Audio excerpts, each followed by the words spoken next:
Welcome to Get the Facts, the program that provides you with information on government's policies and initiatives. I'm Theodore Henry. Our focus today is on inflation, which stood at 7.8% in February this year, and policy actions being taken by the Bank of Jamaica BOJ to get it down to the targeted range of 4 to 6% by December 2023. We're also looking at the BOJ's increase in policy interest rate to deposit-taking institutions and how that should benefit savings accounts and other types of deposits.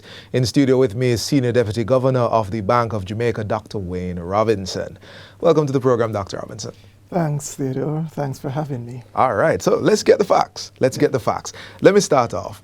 How effective has the BOJ's monetary policy been in reducing inflation? Okay, so let's probably just start at the beginning. Right. Recall when the economies around the world and Jamaica started to open back from COVID. Right. We saw a rapid increase in commodity prices, which then impacted Jamaica. Prices of basic commodities in Jamaica started to go up. And then came the Ukraine war, which made it worse. More pressure, yeah. And so we moved from a situation where inflation was between 4 and 5% per year, and it went up to as high as 11.8%. Now, for the listeners, I should say, when we talk about inflation, we're talking about the rate at which price increases.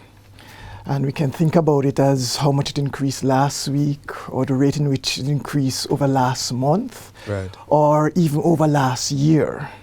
Now, when Bank of Jamaica talks about inflation, we're talking about how much prices has increased, or the rate at which prices has increased over a year, over a 12-month So it's not a singular thing, it's a rate. It is a rate. It's about a movement in prices.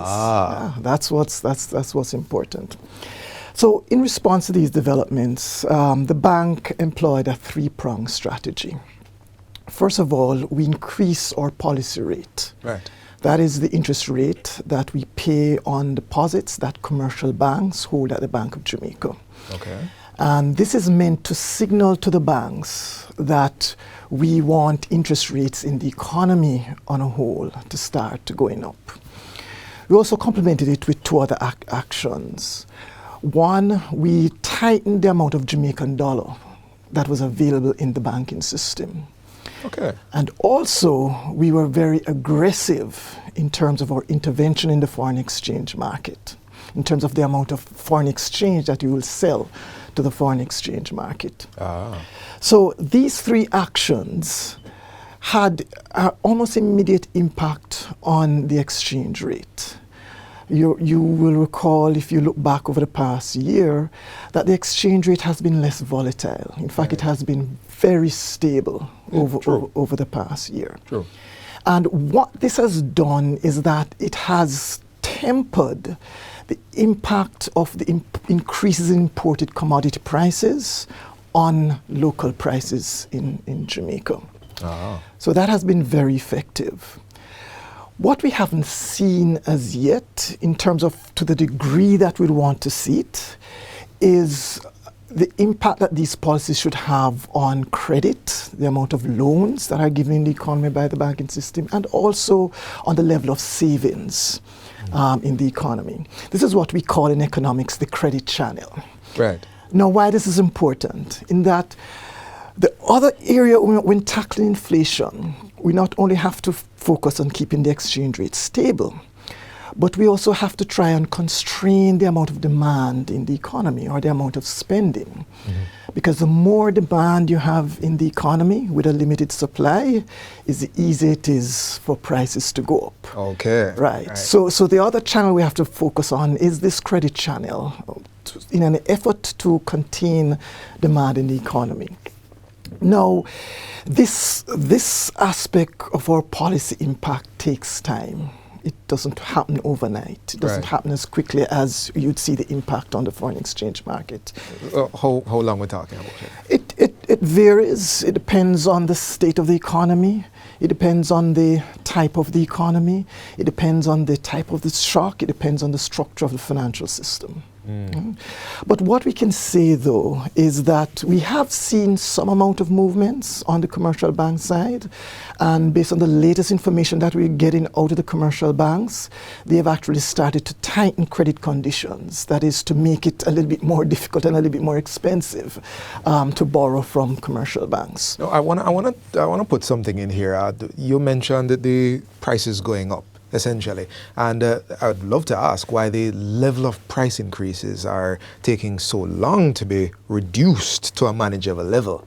You know, the target range that you mentioned, because there is a range. Yes. And inflation has exceeded since August 2021. And people are asking these questions like, so you sort of started answering, and I want you to finish along that line. It takes time, but... Yeah. All right. If you can recall, what really drove these price increases in Jamaica initially was the fact that we saw significant increases in a number of commodities that we import, that we rely on. Right. So oil, for example, went up sharply.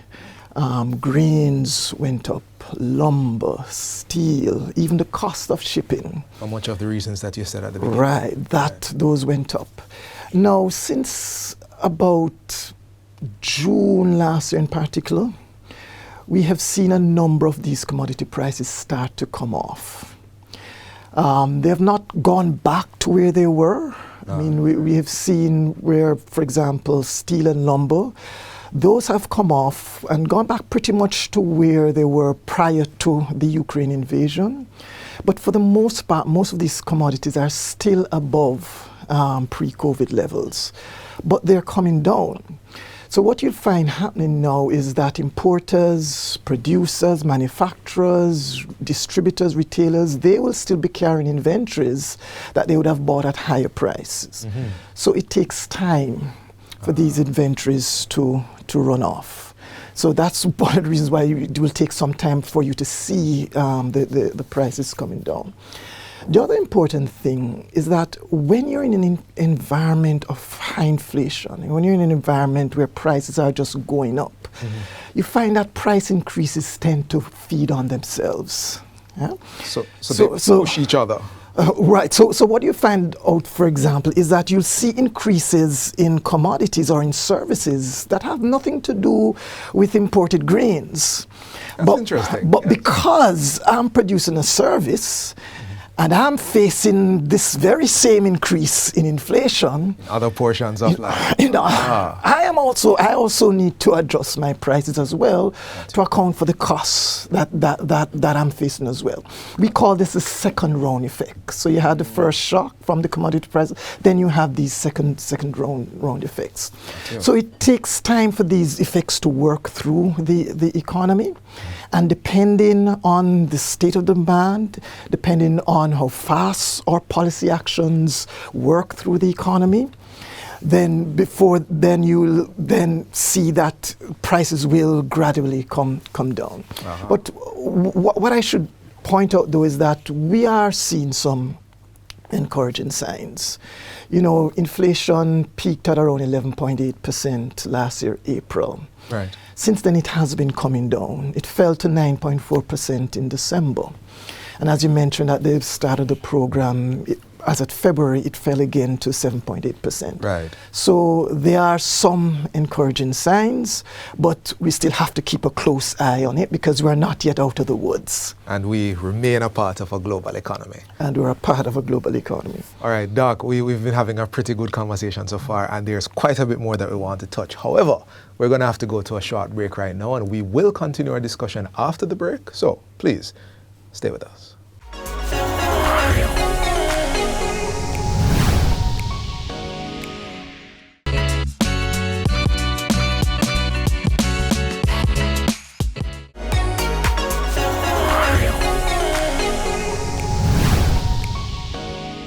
Welcome back to Get the Facts. Our discussion is on measures by the Bank of Jamaica to lower inflation and the impact on interest rates. Our guest is Senior Deputy Governor of the Bank of Jamaica, Dr. Wayne Robinson, and we're going to go into looking at interest rates now, Dr. Robinson. We were picking up on not only inflation, but why it is the way it is. But let's pick up now. So the BOJ policy rate has been increased since October 2021. You mentioned that. But people aren't really seeing higher interest rates on their accounts. Is their saving and deposit accounts. Is there a reason for this? All right, the first thing we should point out is that there are accounts, there are savings deposit accounts in the banking system that have seen an increase in interest rates. Okay. These are typically what we call term deposits. So these are deposits that you have to leave the money there for a certain period of time, like 30 days or 90 days or 180 days, for example. So the rates on these accounts have gone up pretty much in line with, not as much as, but in line with the increases that we have done with respect to our policy rates. Okay. But what is happening is that there is a large pool of deposits within the banking system that most persons hold. And these are traditional, what we call our passbook savings accounts. And these type of accounts typically have lower interest rates. And banks, I guess like any other businesses that are trying to constrain their costs or manage their costs, they won't typically increase the rates on these types of accounts, certainly not quickly. And the thing about these types of accounts is that they are very stable. People don't move them around a lot. These accounts are, for the most part, used for transactions purposes, for example. So people don't shift them. People don't shift the deposits in these accounts from one bank to another. From one account. So they are pretty stable. And so this is why in our messaging to Jamaicans, we have been encouraging persons to say, well, if you don't have to use your money right now and you can put it down for a little while, shop around. Don't just leave it in these low interest bearing accounts. Shop around. Look at what other banks are offering. Even look at what other products your own banks are offering. Shop around to try and get the best return on your savings. Understood. Now, I want to ask about the increases to the policy rates. Now, I understand the BOJ has paused increases to the policy rate. Is there a reason you can share with us? Yes. Well, as we've been communicating to the public, we're saying, look, our policy decisions are based and will be based on the incoming data. Right. And based on what the incoming data is telling us, we calibrate our policy adjustments. Okay. And when we talk about incoming data, we are looking at three particular areas. One, the data on price increases themselves. Is that data telling us and giving us the comfort that prices, or the rate at which prices are increases, that is slowing? In other words, is the data on prices telling us that inflation is going to slow? Okay. The other aspect that we look at carefully is what the U.S. Federal Reserve Bank is doing with their interest rates, right? Because if their interest rates sort of set the benchmark for what interest rates you can get on foreign currency securities or foreign currency investments. So if their rates are very high and ours are very low, then any rational person will clearly want to move their money out of Jamaican dollars and put it into foreign currency, which will then put more pressure on the exchange rate. So we have to look carefully at what the Fed is doing.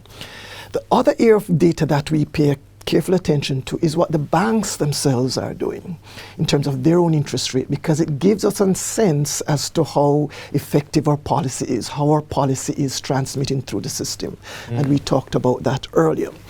So when we look at the data on all of these three factors, we feel a little bit more comfortable now that inflation is on a downward trajectory. Right. As I've said earlier, we are not yet out of the woods. There are some risk. We're in a dry period, we're in a drought spell. So in the very short term, we expect agricultural prices to go up. We heard that Saudi Arabia and other OPEC members plan to cut oil production. Right. So that is going to affect, has started to affect oil prices. Yes. We also have a situation in Jamaica where in certain sectors, in certain industries, there's a shortage of labor. When you have that happening, it then puts pressure on wages. And then that can also have spillover effects on prices. So there are things that we have to look at. They are what we call risk. But nonetheless, we are a little more comfortable now that inflation is on a downward path. And we believe that certainly by the last quarter of this year, by the December quarter of 2023, we should get back into the 4 to 6% range. Okay. The other factors I mentioned is in terms of what the Fed is doing. And certainly if you watch what has happened over the past couple of months, all the indications are suggesting that the Fed rate is probably near its terminal level. They're going to be leveling. It seems so. We don't know precisely.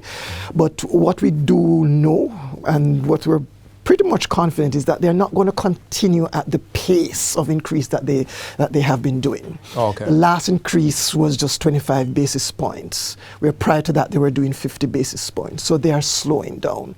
So that's a good sign for us. I want to introduce something here, though, that many people think that the higher interest rates on loans is difficult to swallow. But it's a comparison between paying now and paying from high inflation later. How do you help them to understand the necessity now? Well, first of all, it is hard. If you have to pay more on your mortgage, if you have to pay more on your credit card, if you have to pay more for your car loan, that is difficult. That is hard. But if you step back, I think we all agree that high inflation hurts everyone. It hurts the poor, it hurts the pensioner who is on fixed income, it hurts the worker who is on fixed income. High inflation doesn't even help businesses in the long run either. Because in an environment of high inflation, if things are going up, if your costs are going up every day, you really can't plan. And if as a business you can't plan properly, then you won't be investing. And so the economy suffers. So nobody really benefits in the long term from high inflation. And so that is why it's important that we get it down quickly. Because history has taught us no economy can grow sustainably and create jobs in a meaningful way unless inflation is low, stable, and predictable. So that is why we have to break the cycle as quickly as possible. Now, it's going to involve some short-term pain. But we must remember that there is an objective at the end of the day. There's a point to this. There is a point to the pain. I want to close. We're almost out of time, Doc. And I want to close off with we started off by what the inflation target was. Is the BOJ committed to getting back there, or is that target revised? No, the target has not changed. And it is the government that sets the target. Now, I should back up a minute and recall when the government decided to reform the Bank of Jamaica and our monetary policy regime, they did something that's very critical in the new Bank of Jamaica Act, in that they made very clear what the mandate of Bank of Jamaica is. And it's two things. One, price stability and financial system stability. But the Parliament went further to make very clear that price stability is the primary responsibility.